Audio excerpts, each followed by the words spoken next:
over here. Great rising. Okay, you're live. Okay, we're live on YouTube now.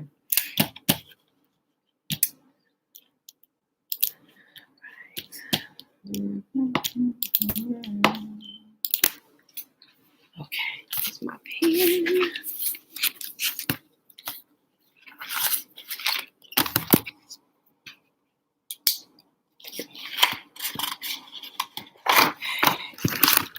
Anybody get a chance to rest yesterday? And if you did you rest well?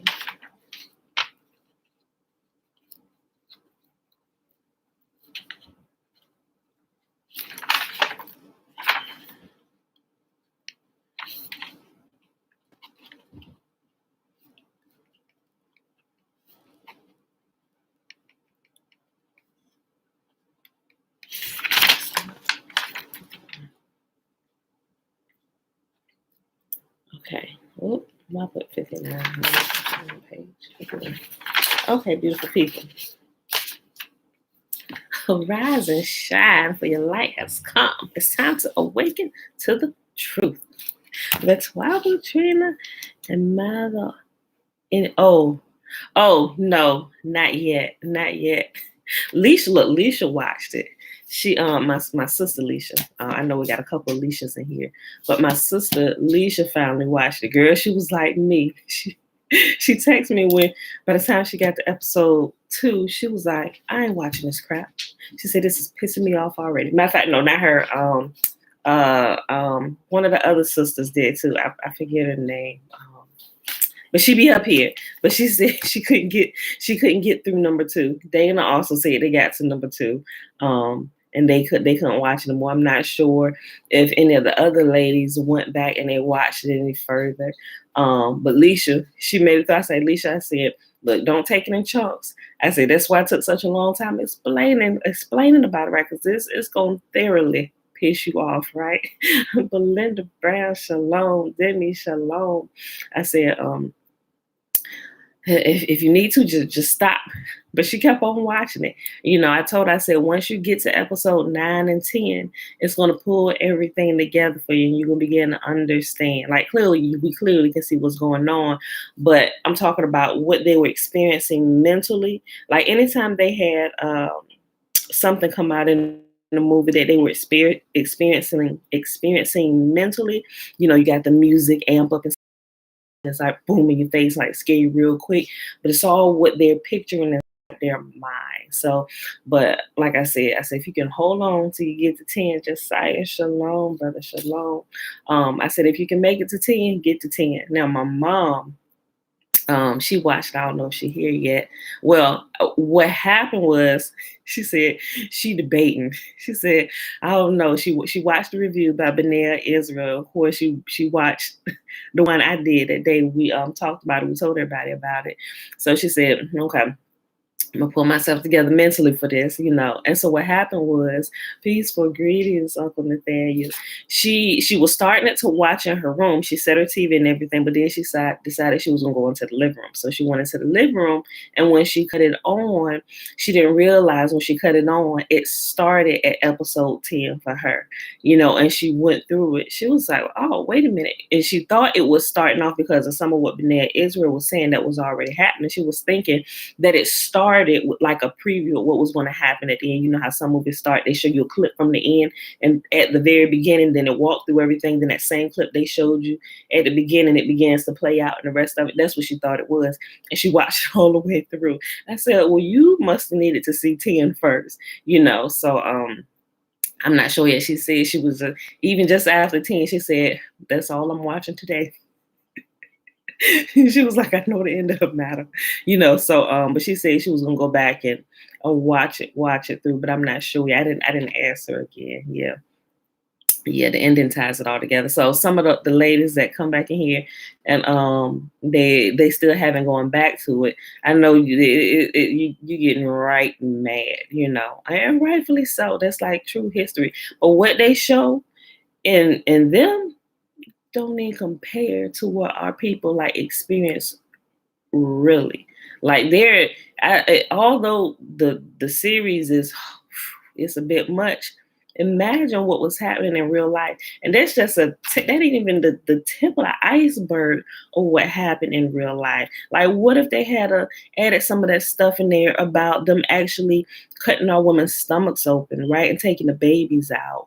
What if they had added the part in there about them actually taking our babies, using them as alligator bait to catch alligators, like just to stuff and to make clothing and stuff? What if they had shown that? Like, what happened in real life?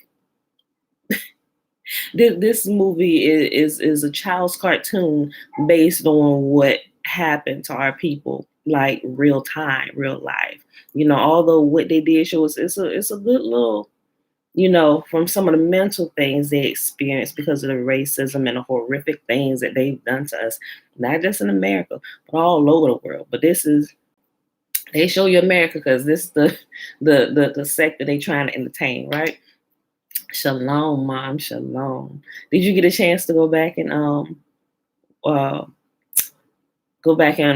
start them over? I was just telling how you started at 10. I was like, we probably needed to start at 10. But we were just chatting about that. Did you go back yet? Wait for the answer. But while she waiting to answer, I think I put up my direction. Oh, but I didn't type it in. So let me type this in real quick.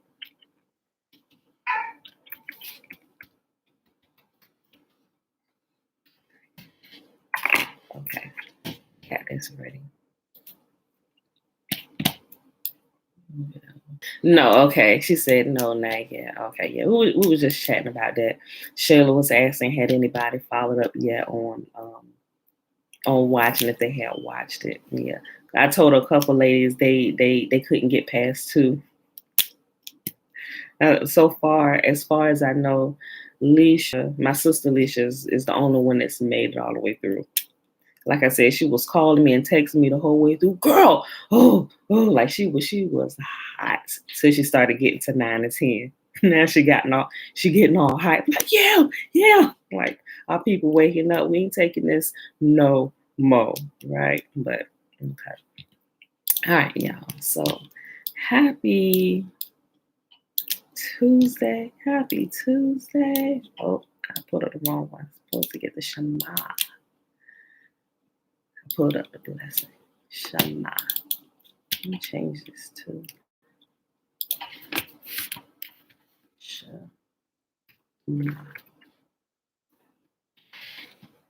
Okay, y'all. Kenneth, peace and blessings. Peace and blessings. All right, beautiful people. So let's go ahead and get started with the Shema.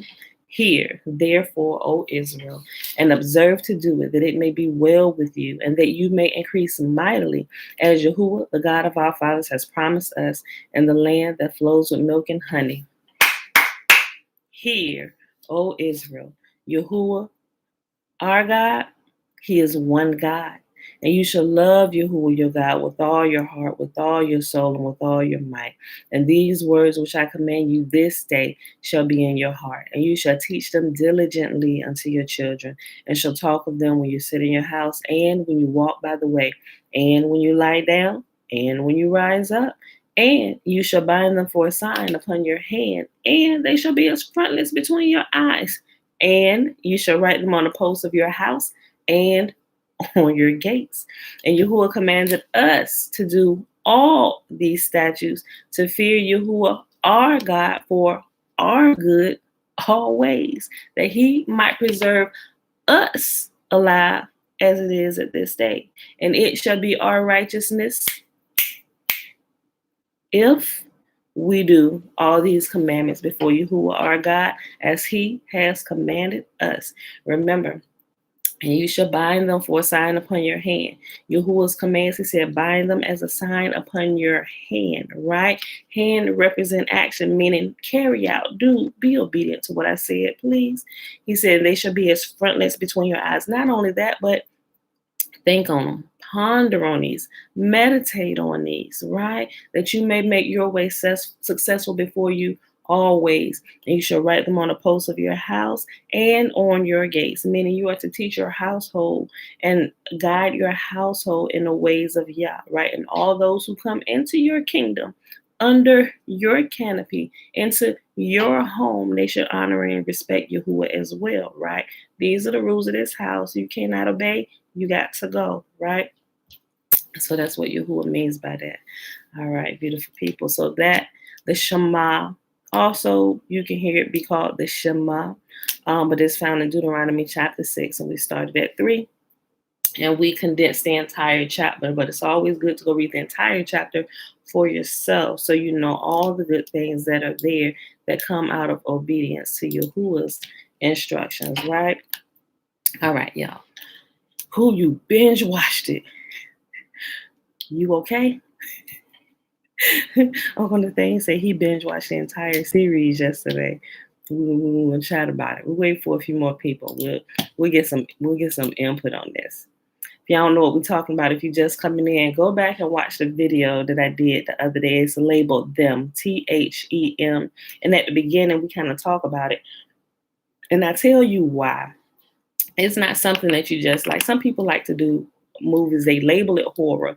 And the only reason why they label it horror is because the horrific things that happen to, Black people, African American people, during and it wasn't high slavery times, but they do show some clips, but it still wasn't like high slavery times, the portion that they were showing. It's like the very beginning, kind of maybe after some of them began to be freed, but they just kind of enslaved them in another way, right? It's like the physical chains came off, but the mental chains came on, right? So that I give a long preface because it's really a shock to your system, right? Especially if you hadn't already really known the deeper details about what happened. It could do a number on you. But I took a long time explaining it, and I also recommended that you watch the review by Benaya Israel, right? He actually pulled it up and some clips for you to see, and he's explaining it to you and how it all ties together in episode 9 and 10. And that's the only ones he talked about, although he gave you a quick overview of some of the things that happened up to 9 and 10. He specifically did his video on 9 and 10. So I'm not sure if he's going to go through the other episodes, but I don't think he really needs to, just by the way he tied everything together. Yeah, doing the Jim Crow area. Thank you, Shayla. So, but if you will, go ahead and we'll chat about it. We'll keep bringing it up just to see, because it's some really good principles and things that's happening there that they brought out that we're seeing begin to happen now, or we can pinpoint things that's happened over the years, right? Okay.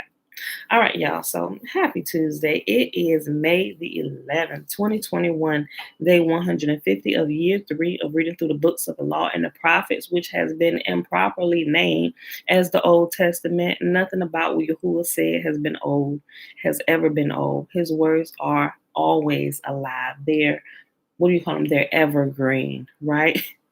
They're always good. They're always full of life and flourishing, and it will fill you with life and make you flourish. And if you take them inside of you and you begin to obey them, right? And it'll teach you how to walk a straight and narrow path and how to decipher truth from error, especially a lot of the error and leaven that has been added into the book that they condensed together and called the Holy Bible, right?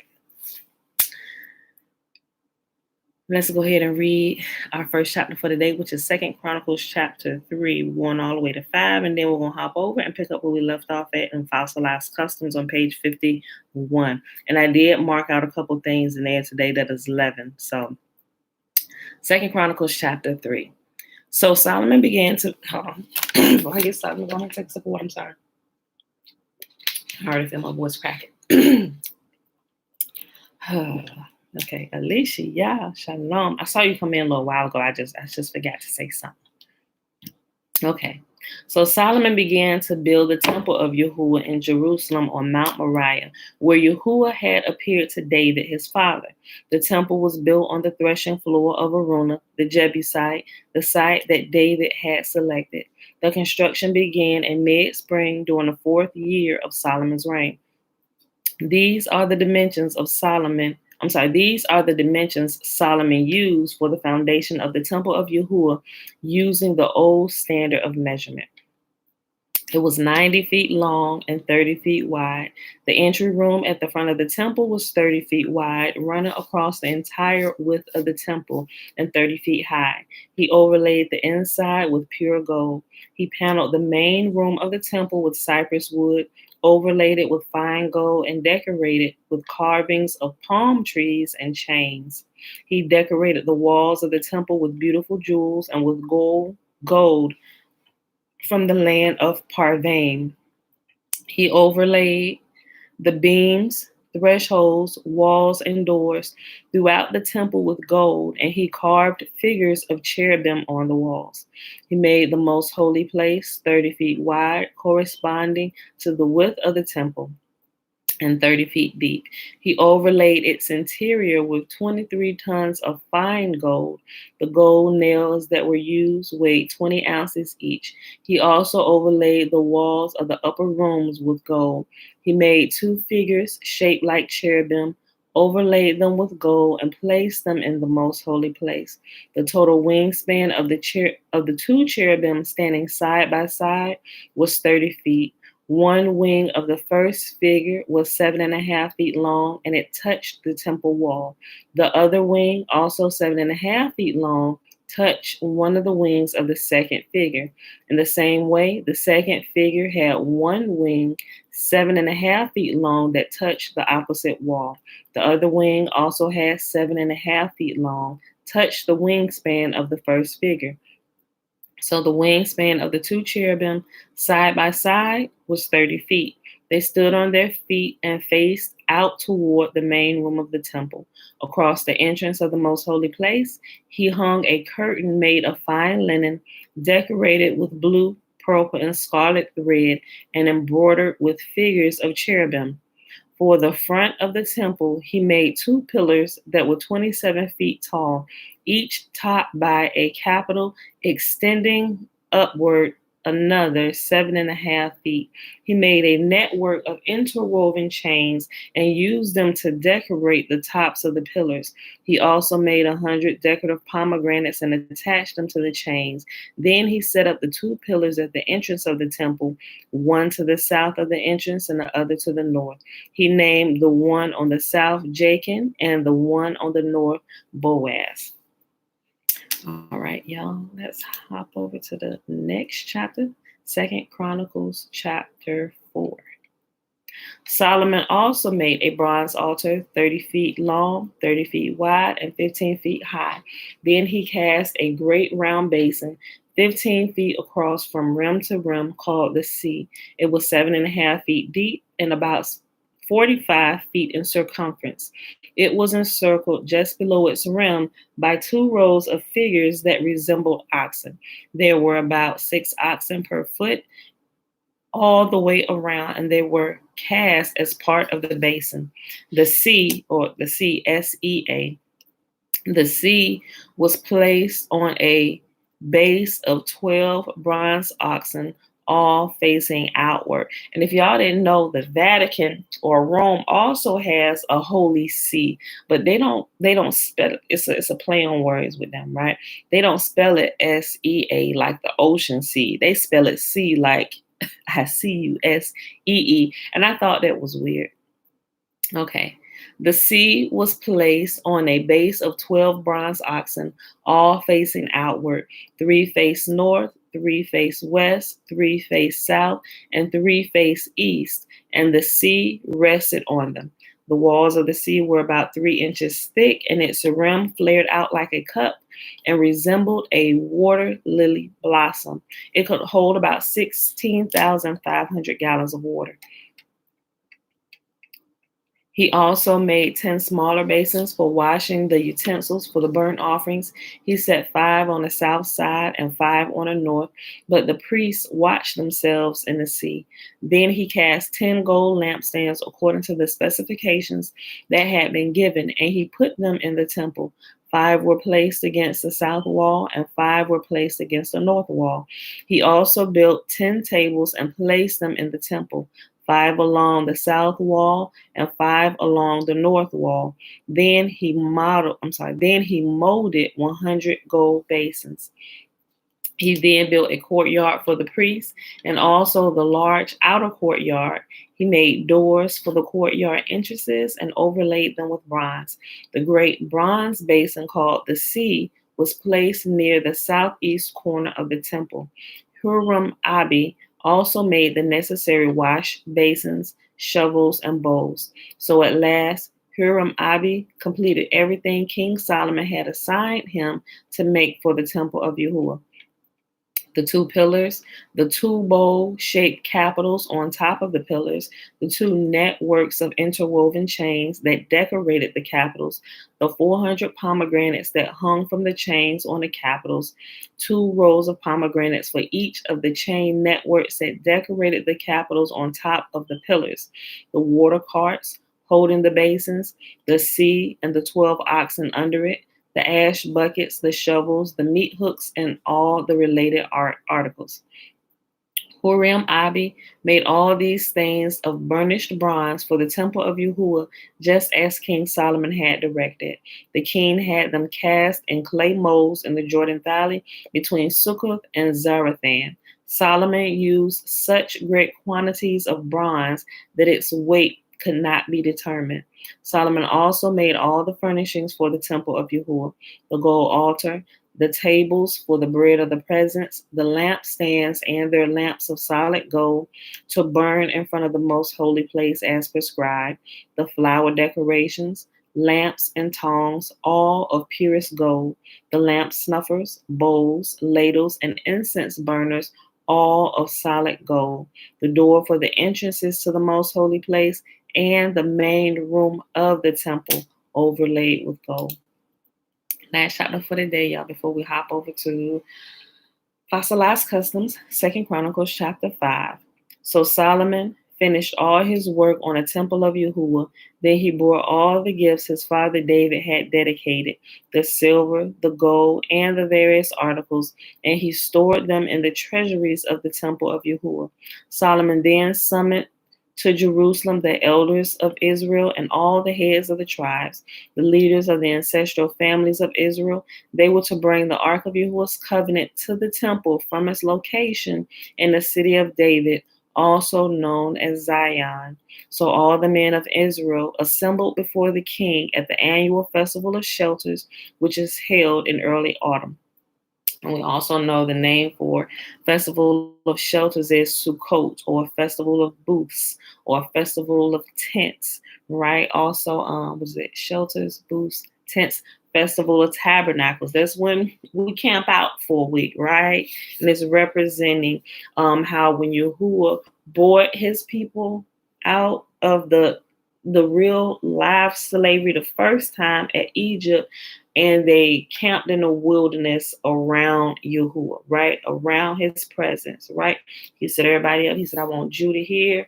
I want Hugh here. And he labeled everybody around him, right? And the Levites were in the innermost part, all around the most holy place where Yahuwah's presence resided, right?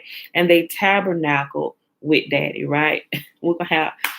We had I was about to say a big sleepover, but y'all get it, right? That's what the setup was. So it's a memorial feast, and we are to do it, and we're to talk about it, and we're to go through what happened during that time and just talk about it, right? It's talked about quite a few times throughout the scriptures, but also if in the, what book is it? It's in Ezra. Ezra talks about it, but there is another book where it gives more detail about it. But anyway, when they found out, because when they went through the different kings, when they had the wicked kings, they didn't keep to all the commands of Yah. They pretty much did away with all of them, and everybody did as thou wilt, right? But when they got the good kings and they began to uncover the scriptures again, they began to find out, wait a minute, we supposed to be keeping this. They began to let everybody, we need to repent. We need to be keeping this, right? And it's at those times when they began to return to the commands of Yah, not being like legalistic, but Yah, this is a command you gave, like, this is something you expect us to do. Like, if you're leaving us in charge of your home, like, we need to keep it according to your rules and regulations. So we're going to do this. He said, so this time I want all the family to come home. I want everybody to come. So, we can chat. We can just go over what's been going on with everybody all year, right? Everybody come to my house, right? This time, keep this, right? Look, Nehemiah, thank you, Tiffany. Right, yes, thank you. It's at the end of Nehemiah. Look, it is Ezra, because Nehemiah they renamed it Nehemiah. Nehemiah is actually the book of Ezra, right? But they just chop it up, and the second half they chop it up and they put it in the Apocrypha, and it's called Second Esdras, right? It's First and Second Esdras, or depending on which version you get, they'll call it third and it's either first or second Esdras in the Apocrypha. But if they add it back into the Bible, they put it behind Nehemiah is Ezra, Nehemiah. Then it's labeled as third Ezra and fourth Ezra. So it's first Ezra, second Ezra, third Ezra, and fourth Ezra. But if we look at it pulled apart and separated, it's Ezra, Nehemiah, First Esdras, and Second Esdras. So, but yeah, it's all one book. But thank you, Tiffany. But you will find what I was talking about towards the end of Nehemiah. Okay, so with that being said, so all the men of Israel assembled before the king at the annual festival of shelters, which is held in early autumn. When all the elders of Israel arrived, the Levites picked up the ark. The priests and the Levites brought up the ark along with the special tent and all the sacred items that had been in it. There, before the ark, King Solomon and the entire community of Israel sacrificed so many sheep, goats, and cattle that no one could keep count. So remember, this is tabernacles, right? So everybody, we celebrating this. They weren't sacrificing them to as a sacrifice, but they were cooking food all week. Like they were eating, and it's just named wrong right here, right? They call it sacrificing here, but when you're there a whole week hanging out, you go to a campground, everybody needs to eat. But the way they label some of the stuff, like I said, it's wrong. Now there is a time that they sacrifice, right? But we talked about that a little bit not yesterday, but day before yesterday, when we was talking a little bit about the sacrifice. But once you begin to understand, you can kind of keep it all in context and not get sidetracked with the wrong translations or the wrong words that they put in here, right? So they were cooking food, right? Cooking it appropriately, and everybody needs to eat during this whole week. So that's why they sacrifice so many, everybody home, Then the priests carried the ark of Yahuwah's covenant into the inner sanctuary of the temple, the most holy place, and placed it beneath the wings of the cherubim. The cherubim spread their wings over the ark, forming a canopy over the ark and its carrying poles. These poles were so long that their ends could be seen from the holy place, which is in front of the most holy place, but not from the outside. They are still there to this day. Nothing in the ark except the 2 stone tablets that Moses had placed in it at Mount Sinai, where Yahuwah made a covenant with the people of Israel they left in Egypt. I'm sorry. Let me read that again. Nothing was in the ark except the 2 stone tablets that Moses had placed in it at Sinai, where Yahuwah made a covenant with the people of Israel when they left Egypt. Then the priests left the holy place. All the priests who were present had purified themselves, whether or not they were on duty that day. And the Levites, who were musicians, Asaph, Heman, Jeduthun, and all their sons and brothers, were dressed in fine linen robes and stood at the east side of the altar, playing cymbals, lyres, and harps. They were joined by 120 priests who were playing trumpets. The trumpeters and singers performed together in unison to praise and give thanks to Yahuwah, accompanied by trumpets, cymbals, and other instruments. They raised their voices and praised Yahuwah with these words: He is good, his faithful love endures forever. For at that moment, a thick cloud filled the temple of Yahuwah, that the priests could not continue their service. The priests could not continue their service because of the cloud, for the glorious presence of Yahuwah filled the temple of Yahuwah. That's the presence we're looking for, right? But that presence don't show up unless we are being obedient to Yahuwah's law, statutes, and his commands, right? And some people who don't even attempt to keep his law, statutes, and commands, they let people fool them into thinking, oh, this is done away with it. We living under grace now. I'm like, y'all don't get it, do you? You just don't get it. I'm like, at least go test it. I know what you've been taught. If you don't want to get rid of it right away, okay. At least test it, right? Before you begin to mock it, because we can clearly see a stark difference in your life and in the life of those who began to keep it, right? So it should make you want to think. It should make you want to test it, right? Like, even if you go test it in secret, you will be captivated by the presence of Yah that begins to permeate your life, right? Like he like shows up like a real friend, right? And some people, I don't know, they may have dreams and visions of him coming to sit and talk to them. They may see him. I don't know. I ain't never seen him, but I always hear him, and I hear him inside of me, but sometimes I hear him with my ear. Like y'all can hear me physically. That's just the way I've always been able to hear him, right? So I'm just saying, at least test it. At least test him. He put it out there. He said, come test me, right? Come test me. All that your teachers and great sages then taught you. Okay, come compare, right? Come tell you now. There's nobody that compares to me, but I let you choose if you want to test these waters, right? Come test my waters, right? My waters are living, right? Okay, so with that being said, y'all about to hop on over here to Fossilized Customs, but also, if you haven't noticed, and I know a couple people they had responded on one of my videos, they've been missing the notifications on YouTube, and here's probably why, right? Well, YouTube could be doing something, but if you haven't clicked back on my page, right, you'll realize I've updated the banner, and it says "Awaken to Truth." Yah, your Torah is truth, right? Or your instructions is truth. I've changed that, but I've also lined up my channel name so everything can be uniform. But I still left my name in the title, so you will see Awaken to Truth. So if you see Awaken to Truth pop up, or Awaken to Truth is live, but it doesn't just say Awaken to Truth. Like I said, I left my name in it, so it says Awaken to Truth. It says Awaken to Truth dash Pamela. And I think I put another dash Murphy Tribe. Some people know me by my name. They'll search for me by my name. Some people may have only been paying attention to Murphy Tribe because before I changed the name, Murphy Tribe was first.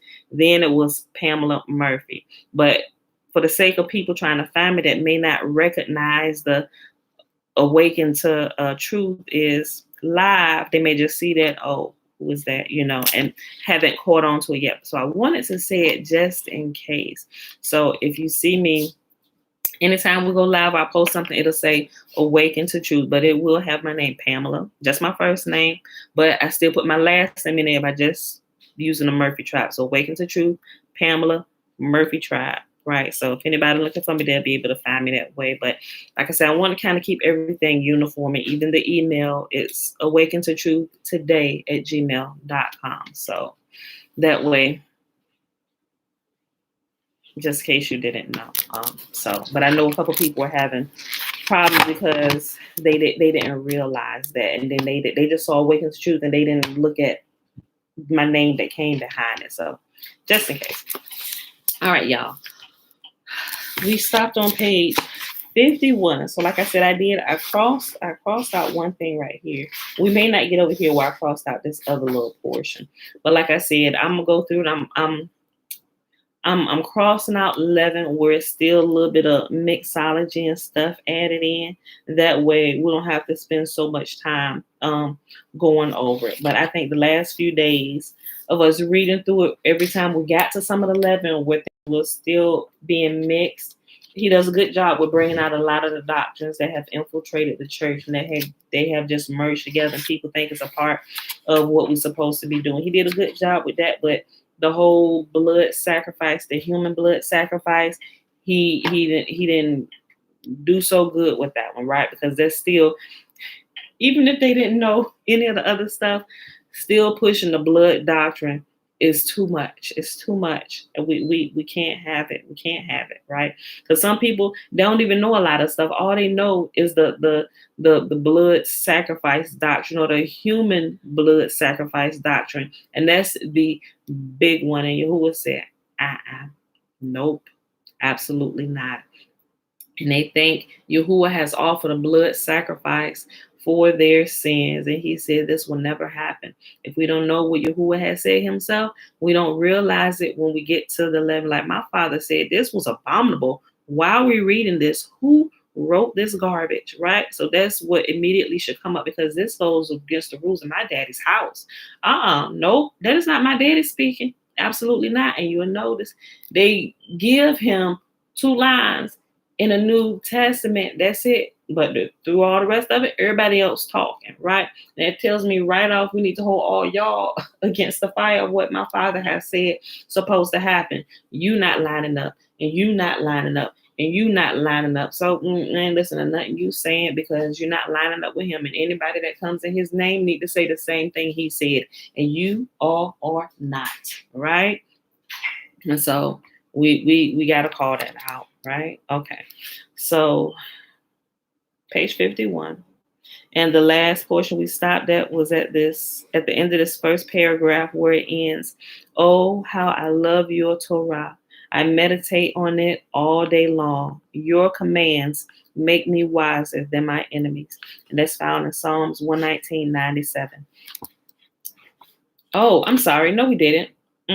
I was looking for the name of the section. I'm sorry. But it was, nevertheless, that's good to read. I'm sorry. We stopped at tithing. So skip down. I'm sorry. It's the third paragraph. I realized it after I said it. I'm sorry. Skip down to tithing. That's what we need to pick up.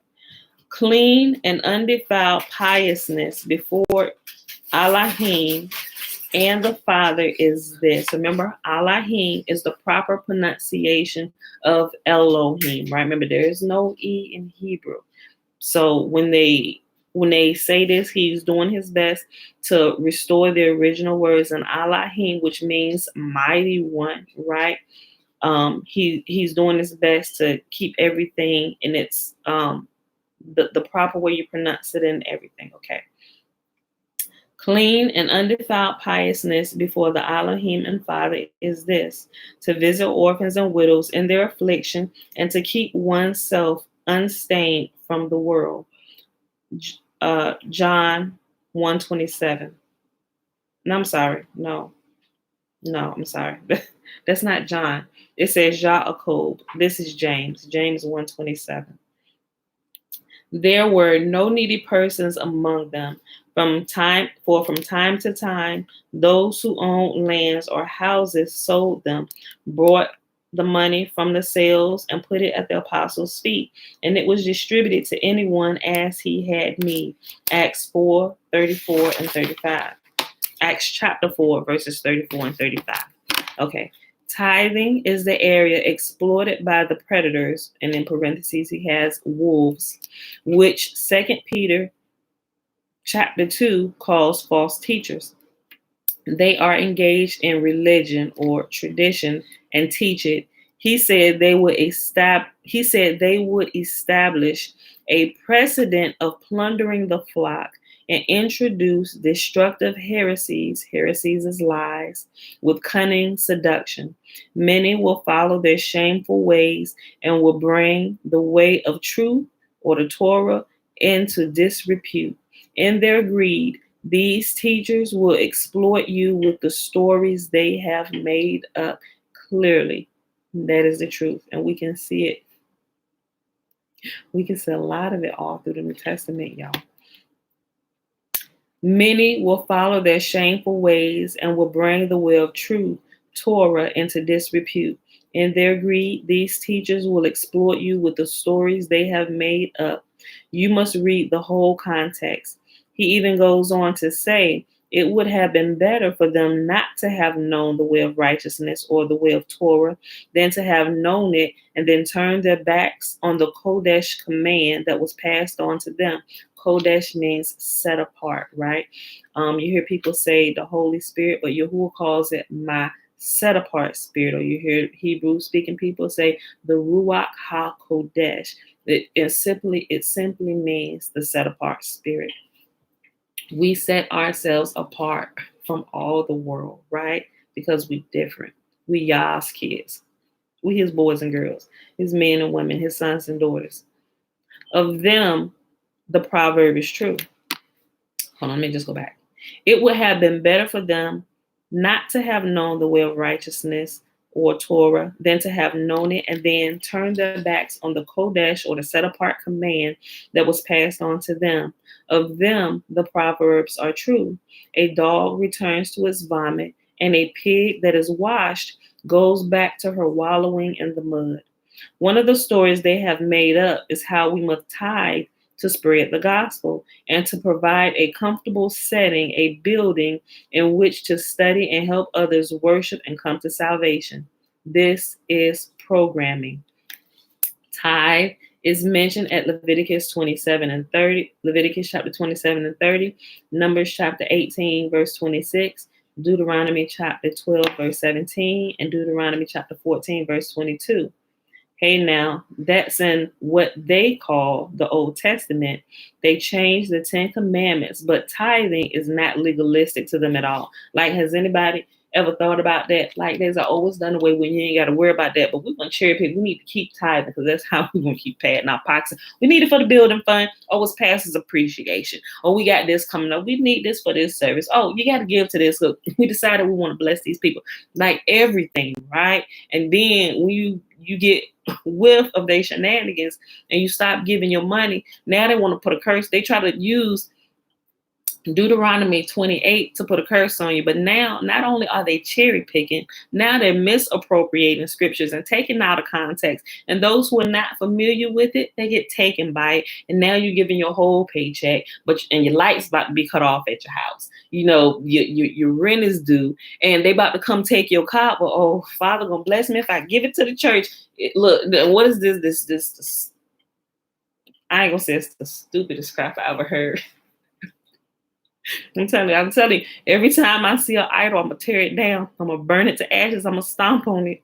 Look, they say, if it don't meet the need, then it must be a seed.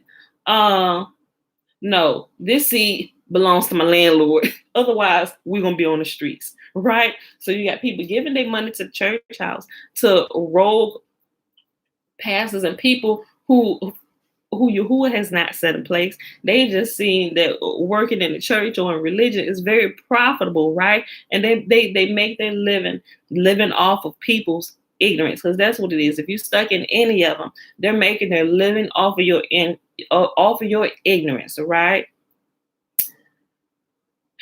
They take it. Now you got a need. Your power got cut off. You know what? What's the first thing you think about? Let's go to the doors of the church. We need to talk to the pastor. Not all of them. There are. We're not gonna lump everybody together, because as we were younger, we were kind of on the receiving end of this, and not all them pastors are bad, you know. And hopefully, if you're in a place like that and y'all still kind of moving in ignorance, hopefully the people's hearts are good to where, man, my brother, sister needs some help. What can we do? How can we help? If we can't do it, or if all the money you gave us, we to put towards this big church building, can anybody help? Brother and sister, they need some help. This, and this. You know, maybe people bring offers, right? Like they did to Paul. They bought what they had and they put it at the apostles' feet, and the apostles doled it out, and there wasn't a need among the people. So hopefully it's a thing like that, right? Where you really live amongst good people in a good community of people, and we watch out for one another, right? And it's not like super overly religious, but just being decent human beings. I see my brother has a need, I can help, you know, so I'm gonna help, but not saying you play on people and you take advantage of people, because that's a no-no, right? But what happens is a lot of times when they have a need, they about to be put out, or they're really falling upon hard times, but they've been faithful, listening to you and giving into your church and patting y'all pockets, doing what y'all need to do to carry out the work of the Lord, right? And that's not y'all, but you know what I'm saying. But when they come to you, oh, brother, sister, the city has this program. Have you applied for that? Like, and you get kind of indignant at first, like, wait, what? No, Pastor, what program is this? Well, I'm gonna give you a list of programs that'll help you. Knowing if anybody ever fallen on hard times and applied for any of these programs, like the special to pay your power bill, your water bill, most of the time they got a set period of time where you go apply for this, and people who really need it, they keep track of this and they're applying for it. So them funds is ate up just as soon as they get them, right? So by the time your pastor telling you go down here to the call this number, sister, here's the 1-800 number, right? They about to go out to eat dinner. They about to go out to eat. Take this, get them a call. The office opens tomorrow at 9 a.m. Go ahead and get them a call. They might have a little bit of a waiting list, and you sitting there like, and you thinking, what's going through your head is all this money I done gave to this church. Y'all can't help me. And it's like, and it starts this vicious cycle, and that's why you'll see a lot of times.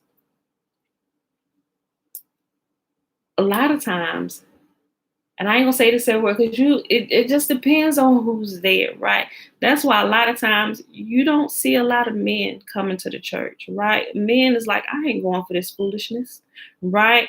But a lot of times they packed out with women, and that's saying it's hopefully. Listen, it don't matter if you go somewhere, unless it's set aside specifically for women or set aside specifically for men. Here's how you can tell. It's something I learned a long time ago where Yahuwah showed me balance, right? He said, unless it's set aside specifically for women, or this is a women's thing, or this is a man's thing, right? We're not saying you can't come, but we're here. Everything we're talking about is catering to women. Everything we're talking about here is catering to men, right? If you go somewhere where it's supposed to be a place of instruction for all people, let me tell you how you can tell if things are off. If it's one-sided, if you got more women than men, the women's husbands ain't coming. Something is wrong that you can't see. If you got more men showing up, and it seems like the women is there, they sitting in the back like, oh, if their husband turn around, something is wrong. You need to pay attention to your surroundings. Something is off, right? Something about the teaching is off. Something about the teaching that's coming from the people that's teaching, that's in charge, is off, right? You can quickly tell. You can just walk into any place and just do a quick overview, right? Just make sure they ain't having a women's meeting, but if it's like a regular service where all should be present, there should be an equal amount, even with children, right? If it's off, if it's unbalanced, something about the teaching that's coming forth is unbalanced. Either the men have came and they picked up shenanigans. This dude is a charlatan. Wife, let's go, right? If he was smart, he would pull his wife from there. Some men can get taken as well, but a lot of women, they don't really have sway over their husbands. Like, well, I ain't going with you. You keep on going if you want to. And if she finds that, and I'm gonna give y'all a good example, right? If she finds that, or even if it was good and something begins to happen, Yahuwah should get your attention. Okay, it's time to go. Now I want to share something. There was a time we was going, my husband and I, when we were still actually going to church, and I dropped my little card. And it was good, couples are there. It was good and balanced, right? But after being there for a couple years, we grew like a little bit, and then it thinned back out. It grew a little bit, then it thinned back out. It grew a little bit, and it thinned back out. And I kind of keep watch on things like that, right? Because as I was growing up, I was always used to hearing the voice of Yah, right? So I wasn't the type of person, although I would give my all, I would serve any way I can, but I wasn't just the one where I'm doing it in church on Sunday or doing it in church on Wednesday. and during the week I'm doing whatever. No, I had a relationship with y'all before I met y'all, before I found y'all were here, right? But what happened this particular time, towards the end of our time being there, and we were active in the place, right? And what began to happen, the pastor began to travel more and just do different things, and he brought in different people. But I began to notice a shift in the atmosphere, right? And I couldn't quite put my finger on it, but I was like, something has changed here. I said, even the teaching or the preaching that's coming from the pulpit, it's changed. I can't quite put my hand on it. I said, but something is wrong. And I was talking to my husband, and he said, well, babe, no, I don't, and I said something because he was serving, in the ministry, so I'm like, okay, all right, husband, but I just, we got home and talked about it. I was like, I don't quite know what it is. I said, but it's something, I can't really tell what it is. He's like, babe, I don't feel like nothing. I was like, well, okay. But it kept bothering me. The more we went, the worse it got. The stronger the feeling got. And I began to notice different couples began to pull themselves away. And I'm like, well, they go on vacation? Did they move or something? And it's just different things. We talked to some of them, but some of them I just began to notice. It's like, but what happened was, my husband, and it got really strong until I had a dream. Yahuwah gave me a dream what was happening behind the scenes. Now, mind you, nobody was telling me what was going on. Yahuwah simply gave me a dream, right? And he told me to tell the dream to the pastor of the church. I'm like, oh, whoa, I'm overstepping my bounds.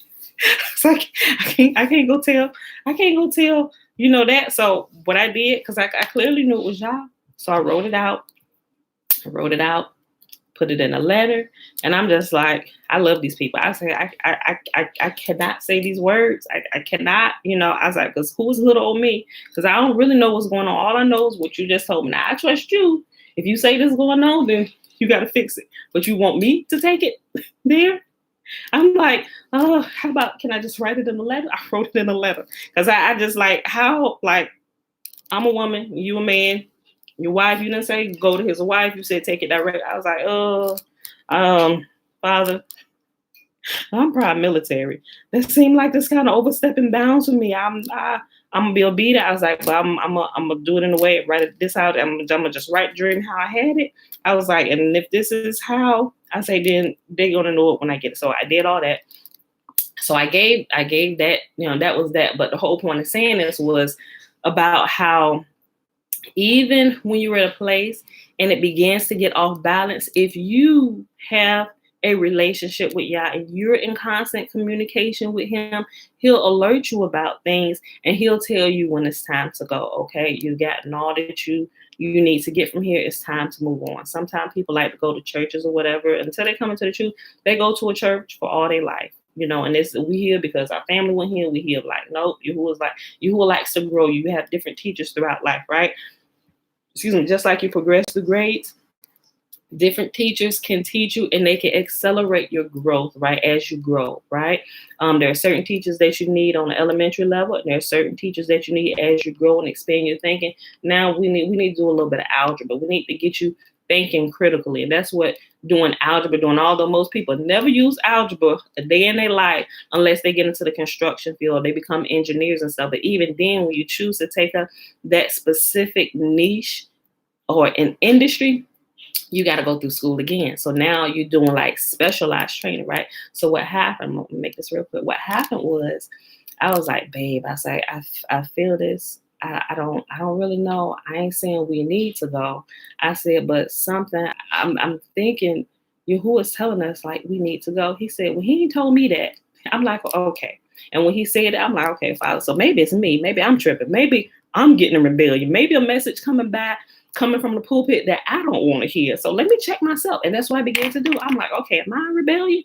I was like, what am I doing with my life? And I just like, Father, if I'm doing something, let me repent, because maybe my husband said he said, but okay. So maybe I don't like the message. So let me just pay more attention and listen so I can take it and begin to apply it and wash out all the unseen filth that's inside of me, right? And so what happened was my husband's sister, and at that point I didn't say anything else to my husband because he said, "Well, y'all ain't told me, so we're gonna stay." I said, "Okay." And so from that point, I didn't say anything else to my husband. I just prayed. I said, "Father," I said, "Okay." I said, "But if this is you, and it's not just me with some inward rebellion on the inside of me," I said, "then you need to open the eyes of my husband." And what happens? His sister calls. She had an issue. I think she had hurt her back and she needed some help. So he went to go. He flew to Texas. His sister is in Texas, and she needed some help. So he went there, and he was gone for a week. And it just came up like a couple days after this, the prayer and everything. And he said, "Okay." I was like, "Yeah, that's fine, babe. Yeah, go help your sister." But I heard y'all. He said, "While he's gone, I want you to fast the whole time he's gone." I said, "Okay, okay, can't let me wrong with fasting." I fasted the entire time my husband was gone. He came back on a Saturday night, a week later. Of course, we in church bright and early Sunday morning. We get into church, and we were sitting there. I noticed my husband. He just kind of, because I can tell when my husband is agitated, right? And he got this thing about himself, and I'm like, "Uh-oh, what done happened?" I'm paying attention to his body language. I'm like, "Okay, what happened?" And I started thinking about the morning's day. I was like, "Did I do something? Did I? I'm like, "Babe, you okay?" He said, "Yeah." But I could clearly tell he was bothered about something, right? Let me tell y'all how good y'all is. So service went on and then it was over. And as we was leaving, as we was driving out the parking lot of the church, we got down to the light. He said, he put his hand on my lap. He said, "Babe." Look, he said, "Babe." He just looked, he was quiet. He said, "It's time for us to find another church." I'm like, "Really?" He said, "Yeah." He said, "Something's not right." He said, I feel it strong." He said, "But when I was sitting," he said, "I just couldn't get comfortable at all." While we were sitting there, he said, "There's something," he said, "I don't even know how to explain it." He said, "But all I know is we got to go." And I'm like, look, on the inside, I'm like, "Yes, yes, yes." Father, I wasn't tripping. There wasn't no hidden rebellion inside of me. This time I was really hearing from you. Right? So look, I said all that to say, I thought, let me get another card. Hold on. Get another card so I can keep my spot up here. That's what happened when we learn to hear Yah ourselves, right? And when you get into places and you have teachers that are cherry pick the scriptures and that'll try to pull things out and misappropriate them for their own selfish purposes. It's like, "No, this is done away with, but we're gonna keep this part because this keep money flowing in here." Yahuwah will help you begin to uncover those things, right? And he will keep you, right? He'll keep your pockets from being emptied by charlatans, and he'll move you out of places before things go down that could destroy you or destroy your family.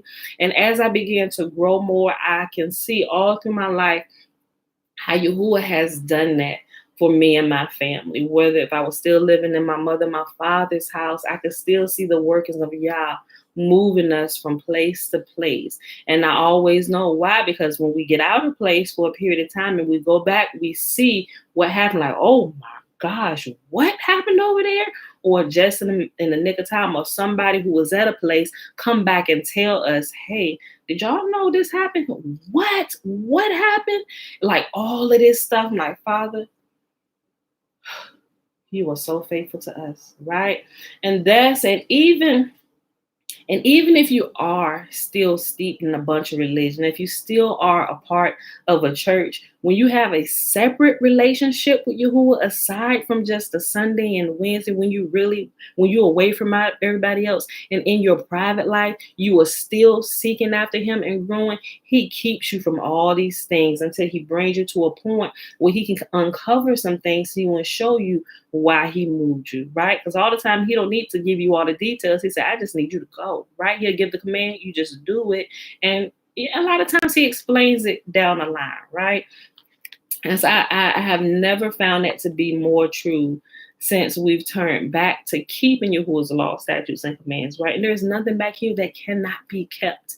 They scare people with this. Oh, that's done. We can't do that. Because what they do, they start throwing up these sacrifices. That's the only thing that they can bring up, the sacrifices and the temple. But Yahuwah specifically talk about the sacrifices and the temple. He said, I'm getting rid of all of it because y'all not getting this point, right? He said, you don't need any of this stuff. He said, when I brought your ancestors out of Egypt, did I tell them he said, these are the commands I gave them. He said, follow these. What was in there? There was nothing about sacrifices or building another temple, right? He said, this is how you live. You can live forever. You can live forever good.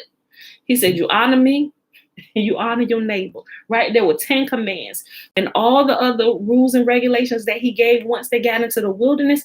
These were community rules that go into deeper details on how to live and how to handle grievances against one another. And we don't see that because we never read it. So we don't know what's there. And we take the word of charlatans who were misappropriating things and taking things out of context that clearly don't know it themselves, that haven't read it themselves. And if they have read it, and they are preaching and teaching you out of a filthy, unclean motive to take you for everything that they can take you for, right? It's horrible. So I said all that to give you an example of how people are plundered when they don't know Yahuwah. And I go back up here and I read this again. And we almost done. We're going to read the end of this and we're going to stop at an elders meeting. It says, tithing is the area exploited by the predators or wolves, which 2 Peter chapter 2 calls false teachers. They are engaged in religion, tradition, and teaching. He said they would establish a precedent of plundering the flock and introduce destructive heresies and lies with cunning seduction. Many will follow their shameful ways and will bring the way of truth or Torah into disrepute. In their greed, these teachers will exploit you with the stories they have made up. You must read the whole context. He even goes on to say, it would have been better for them not to have known the way of righteousness or Torah than to have known it and then to turn their backs on the set-apart command that was passed on to them. Of them, the proverbs are true. A dog returns to its vomit, and a pig that is washed goes back to her wallowing in the mud. One of the stories they have made up is how we must tithe to spread the gospel and to provide a comfortable setting or a building in which to study and to help others worship and come to salvation. This is programming. Tithe is mentioned at Leviticus 27 and 30, Numbers 18:26, Deuteronomy 12:17, and Deuteronomy 14 and 22. Hey, now that's what they call the Old Testament. They have changed the 10 Commandments, but tithing is not legalistic to them at all. Altogether, tithing is referred to 16 times in Scripture and is the ma'aser, M-A'-A-S-E-R, or a tenth of the increase used for 3 purposes. 1, it consists of food. Whenever Yahuwah talks about tithing or the people talk about tithing, it always referred to food. Now, I know the teaching they get into today, well, oh no, we can't do that because we ain't got the flocks and herds and all this and all that. Now it's been converted to money. Okay, well, if that's the case, why did Yahuwah also talk about money? Like right along when he talked about the tithe, right? So y'all got this chopped and screwed. Let me read it. It consists of food, as you will quickly discover. Malachi 1 and 7 and 3:10 proves this. Preachers will select their own parts of the text in order to make the listener believe that the money is to be collected and put at the apostles' feet to support them in their God's work. Yahuwah's message is repent, not pay. Repent, not pay. Repent, not pay. The tithe supported or fed the Levites, poor, fatherless, foreigners, and widows. Paul at 1 Corinthians 1-4, and 16:1 is also talking about food to be taken back to Jerusalem to those in need. So we still can tithe. If you have a garden or you don't have a garden, you should start. It's just good practice just to start a garden with different things going on and food shortages. There may be food shortages in some places, but other places they don't. You should start a garden, right? You really should get into the habit of doing it, right? Hold on. Paul at 1 Corinthians 1-4 and 16:1 is also talking about food to be taken back to Jerusalem to those in need. There was a famine, and gold coins cannot be eaten. If a teacher of Torah or teacher of Yahuwah's instructions and law is traveling, and one of us has him stay at our home for a time, he is able to eat from our table. You must not muzzle the ox while it is turning the grindstone, but let it eat the fruits of what it is grinding for sustenance. The ox doesn't cart off a percentage. The Levites were not able to own land, but performed the ceremonial law requirements we just discussed. They had to eat, as well as their families. If a preacher tells you he is entitled to 10% of your income and everyone else's income, numbering hundreds or even thousands of people, remind him that he is not a Levite. A Levite had to be a descendant of Lewi, right? Or some people say Louis. He actually doesn't have the V in here, but it's Lewi, or the descendants of Levi, the Levites. You know, when the Bible says Levi. So a Levite had to be a descendant of Levi, a strict bloodline of priests. Also, the ceremonial law and the need to support those Levites who implemented it is no more. These predators are not the poor. These predators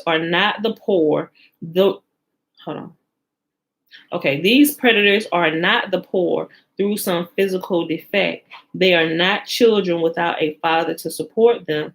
They are not foreigners fleeing from a famine or war, or widows in their old age with no husband. They must work.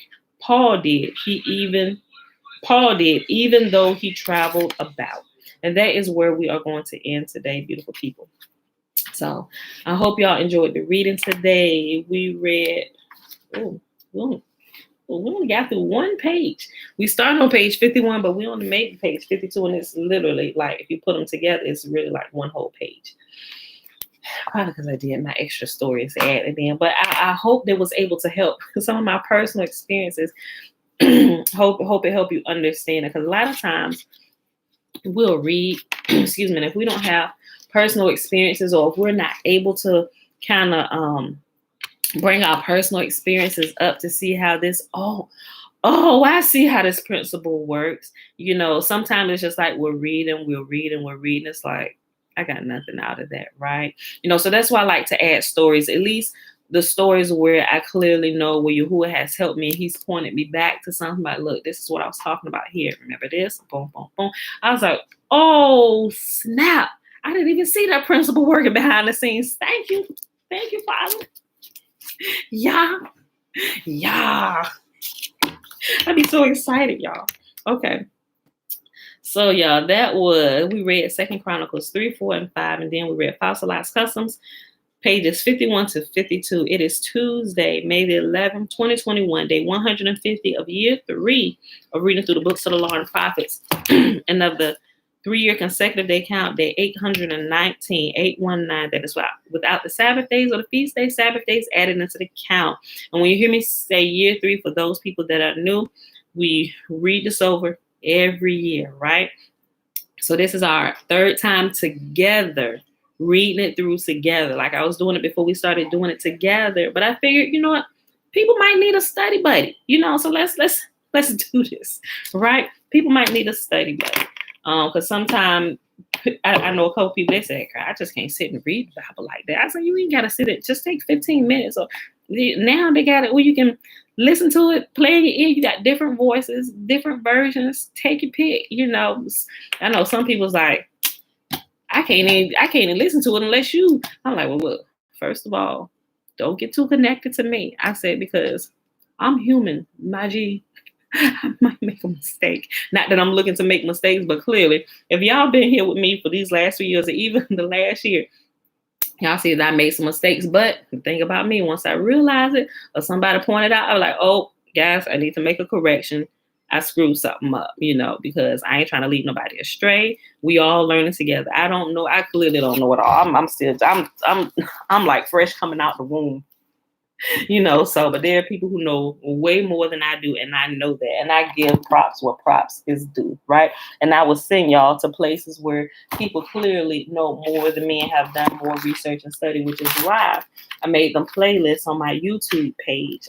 So if you're just trying to get your footing down in the truth and really understand the truth of Yahuwah's word, and just realize, oh snap, we the people of the book. What? All them resources there. I made a playlist and I separated them. It's education, this one, education here, whatever you're looking for. When I find something, I put it there. So everybody that I think has done a good job in explaining and using graphics and pull stuff up where they just cut right to it, it's right there. Now, let me say this. I will say this.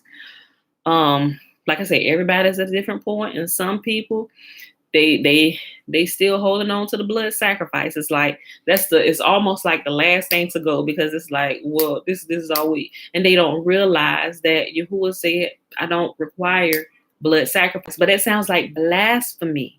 I know I grew up in a church. That sounds like blasphemy to Christian ears, right? And when they first hit, oh, we're clicking off. You ain't leading me astray. That's a blasphemer. Stay away from there. Don't listen to her. Like, I'm like, just give me a chance. let me explain what I'm saying. And these are not my words. I'm trying to point out to you what everybody's been telling you not to go look at, right? So it's like, look, test it. You ain't got to believe me, but on your own time, take it and test it yourself.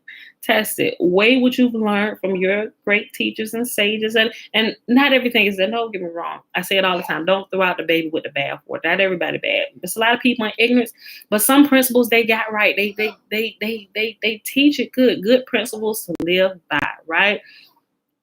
Eat the meat, spit out the bones, right? Eat the meat, spit out the bones. I tell that with anybody. You can learn from anybody. You can learn from a child. I'm learning from my children daily. Like, Yahuwah corrects me through my children almost on a daily basis. They'll say something like, I've given them the words of Yah. And I taught them, if they find me getting off of mom, well, we ain't supposed. I was like, oh, you right. Thank you. Like, I ain't too big-headed where I can't learn from a child. Like, because some people like, you a child, stay in a child's place. Don't you? I'm like, no, that ain't me. Because first of all, let me just give glory and honor what glory and honor is. First of all, yeah, you thought of us enough to give us good gifts. He said, children are a gift, and you have given us a multitude of them. So clearly, you've blessed us in their gifts. All right, and they are people too. They have their own personalities. But you have to train them in ways of righteousness. But as you put in, like, you get out what you put in, people. Right? Sometimes you may not get a return on your investment right off. It just depends on that path that Yahuwah sends them through in life. But if you put in truth, you get out truth, right? Just like your bank account. You ain't going to pull out what you ain't put in there. And if you want to apply for a loan for somewhere, you using somebody else's money, you ain't getting nothing out of there. You get out what you put in, right?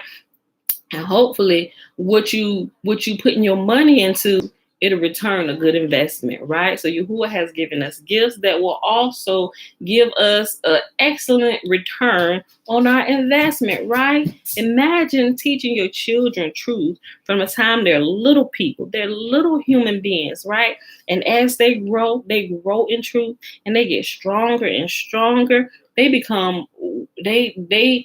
like as they get older, they exceed the wisdom of their teachers, right? Because now they have the wisdom of generations past, like generations past in the current generation. But then they begin to develop a wisdom because they are the next generation. Now, as they get older, and they become stronger, and we begin to decrease. Not that we ever stop learning, but they're out there in the midst of everything, the hustle and bustle, and they're learning all these new things. And now our students can come back and teach us, right? So we learn from one another. We put into them as they're younger, and as they grow, and as they get older and we get older, they come back and they come back and share all good things with their teachers, right? And it's just good all the way around. It's good all the way around. So bless y'all for children, but bless y'all even more if you're teaching your children truth, right? And that they walk in truth. My heart does well to know that my sons and my daughters are walking in the truth, right? Of Yah's truth. What is truth? Oh, Yah, your words are truth. Your instruction is truth. Your law is truth. Your Torah is truth, right? Words of life. So that being said, beautiful people, let's go ahead and do the blessing for today, which is found in Numbers chapter 6, verses 22 through 27. Remember, the first 21 verses is the Nazarite vow. Man or woman can take the Nazarite vow. And Yahuwah spake unto Moses, saying, Speak unto Aaron and unto his sons, saying, On this wise ye shall bless the children of Israel, saying unto them, May Yahuwah bless us and keep us. May Yahuwah make his face to shine upon us and be gracious unto us. May Yahuwah lift up his countenance upon us and give us peace. And they shall put my name on the children of Israel, and I will bless them. He said, nobody else's name. For my house. As for my house, you bless my children with my name, right? You bless my children in my name, and now I'm going to come and bless them, right? Nobody else's name. We don't do our prayers in anybody else's name. I don't care what anybody else taught. You don't do it in 3 names, right? Don't. That's not what Yahuwah said. And if we're familiar with his words, you hear him constantly talking about his people doing every single thing that they do according to righteousness and truth and walking in the ways of life. He said, do it in my name, right? I give you my authority. Do it in my name alone. Nobody else's. Nobody else's. Nobody else's. You don't do anything that you do for Yah in JC's name. Do you ever do anything in the name of the prophets? Do you ever do anything? And Father, these prayers I ask in the name of Jeremiah. And these prayers I ask in the name of Elijah. And these prayers I ask in the name of Zechariah. And these prayers I ask in the name of Abraham. And these prayers I ask in the name of Moses. No, we don't do that. Yahuwah said, in my name alone. Y'all get it? See, because when we inundated with that, you do it in JC name and then the Father, Son, and the Holy Ghost. What? Wait, where we at? Y'all belong to my daddy. Y'all can't be our bloodline. And it sounds, when Yahuwah begins to teach you, it becomes laughable. Not that we want to laugh in your face or dishonor you in any way, but it's an immediate, it's like, what are you doing? Like, what, who did you just ask to fulfill your prayer? Do you not belong to our daddy? So why you go asking Mr. John across the street for something only our daddy can give us? Like, if people don't see it that way, they have all these hit and miss prayers, right? All these hit and miss prayers. They don't know if they're coming, if they're going. I know. I came out of there. So I can tell you. I can talk about it, right? Anyway, that's it for today, y'all. We got to get going. I love y'all. And I see y'all back here tomorrow morning, bright and early, 7:15 a.m. Eastern Standard Time. Guys, we about to start another moon cycle, meaning we're about to enter in a new month according to how Yahuwah has said it, right? So we're looking for, we're starting to watch for the new moon tonight. And if you have been paying attention, if it's not cloudy, if it hasn't been cloudy where you're at, like it's cloudy today. So I'm going to still be watching. Hopefully it clears up and hopefully we'll actually be able to see it. But if it's too cloudy and we can't see it, of course, I gave the links and stuff. I'll also post the links today. Since we're looking for it. So if we can't see it, we kind of check around the world because everybody calls it out. And I bring up another point. A lot of people, like, say this last moon cycle, the Sabbath fell on a Monday, right? Remember the Sabbath? Whatever day the new moon is spotted on, It's like the line leader of the Sabbath for that moon cycle. It all lines up. And like I said, I realized that like on accident, simply by keeping track of like over the last few years, simply by keeping track of my planners. And I always get like the same kind of planner. And if y'all gotta go to work, go to work. So like this, I just show it again. And I keep track of the days as I watch. Okay, new moon is here. Boom, boom, boom. Now I highlight the box. But as the new moon comes, then we begin our count, right? The new moon is like the line leader. Then you begin to count 7 days. Boom. And then you have the Sabbath. But I didn't realize that the first few years, I just marked it, keep going. Until one day I was going through,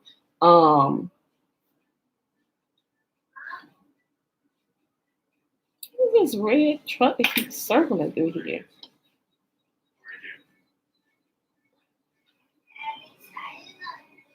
Just pull right. I'm about to call my husband down here. He just pull right in front of my house and stand right here in the window. Elijah, yes, ma'am. Come here.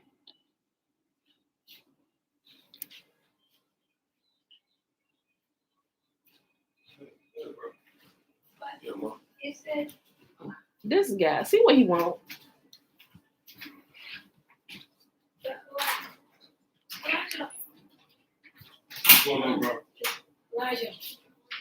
My oldest son, right here, I have to check.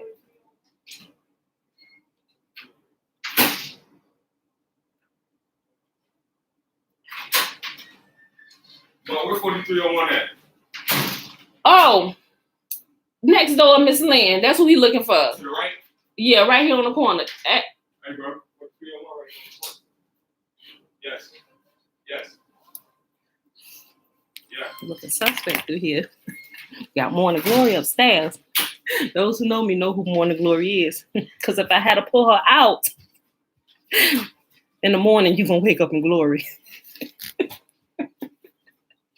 Okay, but my oldest son was right here. Hey, baby. Okay, so back to what I was saying. Look.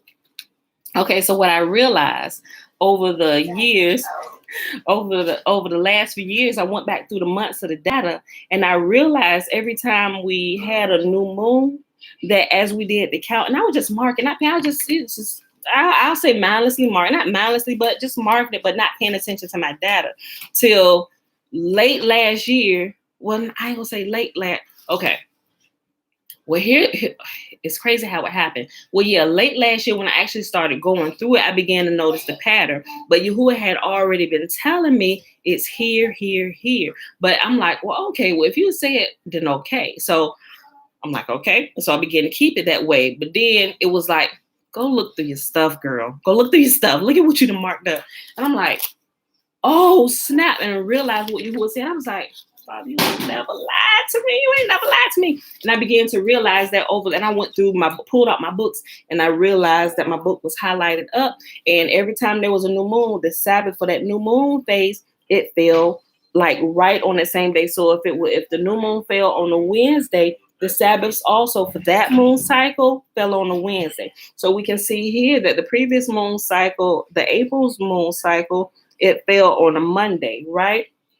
And so all the Sabbaths fell here. And then, but you will also notice, like, y'all, if you ain't been paying attention, just kind of start watching. It's pretty fun to kind of keep up and keep track, right? So the last Sabbath of the last Sabbath of the month, or the last week in the month, you will have, and although some people say the new moon is a Sabbath, I get that, but and some people celebrate it like a Sabbath, but it's the new moon feast. But what would happen if the new moon was actually a Sabbath? Every month at the last week of the month, you would have 2 Sabbaths in a week, and that can't be, because the Sabbath, and I went through and I saw it, I was like, yeah, I get it. I said, they off on that a little bit. I said, because there's never 2 Sabbaths in a week unless there's a feast. And it's still, well, okay, well, it's look, even with Passover and the first day of unleavened bread, Passover is not a Sabbath, right? It's always the day before the Sabbath. The first day of unleavened bread is a Sabbath, and the last day of it is a Sabbath. The only time we see that happening is in the 7th month on the 10th day, which is the Day of Atonement, right? Because that's the only time out the year where you will see 2 Sabbaths in 1 week, right? So that's atonement. But let me hurry up because I know y'all gotta get to work. Gotta go to work. It's recorded. You come back and watch this later. But the new moon is not a real Sabbath day. But if you work for yourself and you can take it off, you run your business, you run your city, hey, take it off if you want to. But they normally just do a feast on this day. So the new moon, you find the moon, you throw the new moon feast, right? So every month you'll go through and you will see that the Sabbath, and this sometimes it's like back to back. It just depends on that moon cycle. Sometimes it's a day apart. Sometimes it's 2 days apart. So this is April coming into May based on the Gregorian calendar, right? So the last Sabbath would have been, well, it was yesterday, which was the 10th of May. So now we got this day, and then this is kind of pre-calculated, right? But we're still watching it. And y'all know that if y'all was here a couple months ago when I did all my pre-calculation days in here, I realized I still gotta watch because 1 month was kind of off, right? So technology is good, but we still gotta watch. If we just constantly just rely on technology all the time without constantly checking, sometimes we'll get off because technology is the same thing. What you put in is what you get out. And if there's a human error input, it's going to come out somewhere. But if you're not still watching while you're following this, you're not going to catch your error, right? Clearly, which what happened a couple months ago. And it wasn't just me. A lot of people that have gone back and realized this, everybody did it because they'll pull up an app and they're watching like, oh, yeah, like, no, it didn't show. And we went to verify, we're checking different places. Nobody saw it. And everybody was like, well, we didn't see it. It wasn't here. Was everybody now become lazy and following the app? And see, everybody got a wake-up call all the way across the world that was completely relying on technology, right? So I think that was good because it wakes us back up. Okay, that's just like becoming lazy and listening to somebody else teach you all the time and you're not going back to check. So go back, check me, go back, check teach. You need to know for yourself so you can own the information and put it to good use so it can become active in your life, right? So, but so that's what happens. So we'll be watching for the new moon. And once we see if it shows here, like I said, not pre-calculate, but we still watch because if it shows tonight, then we need to call it here. We need to change this, and then the Sabbath is going to be on Tuesdays instead of Wednesday. But if it falls like we pre-calculated, then the new moon will fall here. Tomorrow it will fall here, and then the Sabbath days will fall on Wednesday for this new moon cycle. Now, what you will see people do, because you have people that's like, okay, well, we're scattered to the 4 corners of the earth, and we need to be doing it on Jerusalem's time. But Yahuwah said, you follow wherever you are on the earth. Good morning, Uncle JB. But what you will realize is, when we spotted here in the Americas, they spotted there. We talked about this a little bit last moon cycle, because there was a lot of people asking about it. What happened is, yeah, you fight here's the rub. Here's where you're gonna get off. If we're living in the Americas, excuse me, and we want to keep it on Jerusalem's time, because you gotta remember, Jerusalem, they depending on where you are, they're like up to 12 hours ahead of you. So like they're about to go into tomorrow over there. Like we're on the today is the 11th for us, but they are about to go into the 12th. So it's about to be Wednesday over there in a few short hours.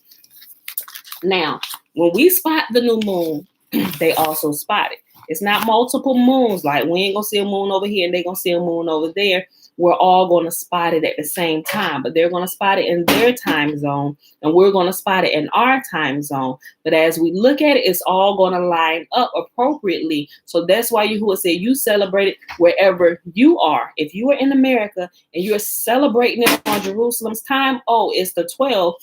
By the time we get to the 12th, I'm sorry, if they spot it and they say it's the 13th, because when we spot it on the 12th, it's already going to be the 13th there. So that's why the dates differ. If you ever go back and you begin to look up the data, you will always see that Jerusalem, they will spot it after. It's all the time, almost like a day after we spot it here in Americas and other places, right? So it's like, okay, well, we're doing it on Jerusalem time, but you don't live in that land. If we spot it on the 12th, And they spotted on the 13th early in the morning. We spotted it over in the evening over here. And okay, we'll do it on the 13th. By the time we get to the 13th, it's already the 14th there, and you're wrong. You are wrong. You have missed the date by waiting to that date where they spotted it to observe it, right? Same thing with the Sabbath. If you wait to do it on the date the day after, you are celebrating the Sabbath on an unholy day now, right? Because you waited for their time zone. By the time we get to their time zone, they're no longer celebrating it. So that's why I try and make clear to people, okay, if you live in Jerusalem, keep it on that time. But if you live here, keep it on our time, because what's going to happen is if we keep it in our time zone and they keep it in their time zone, we will be celebrating it together at the same time. And as we're celebrating and they're celebrating, and you waiting for this date to celebrate on the day they celebrate, we didn't all move to the next day. And now you celebrating on an unholy day, right? Y'all got to pay attention to those small details. And that time zone is what trips people up, and they don't get it like, oh, well, we sell. I'm like, yeah, y'all wrong. But I ain't going to fight with people. I'm like, Father, open their eyes so they can see this. They're not taking into consideration the time zones. Like, you live in America. All right, y'all, I'm done. We got to get out of here. I love y'all. I'll see y'all in the morning, 7:15 a.m. Eastern Standard Time. Peace.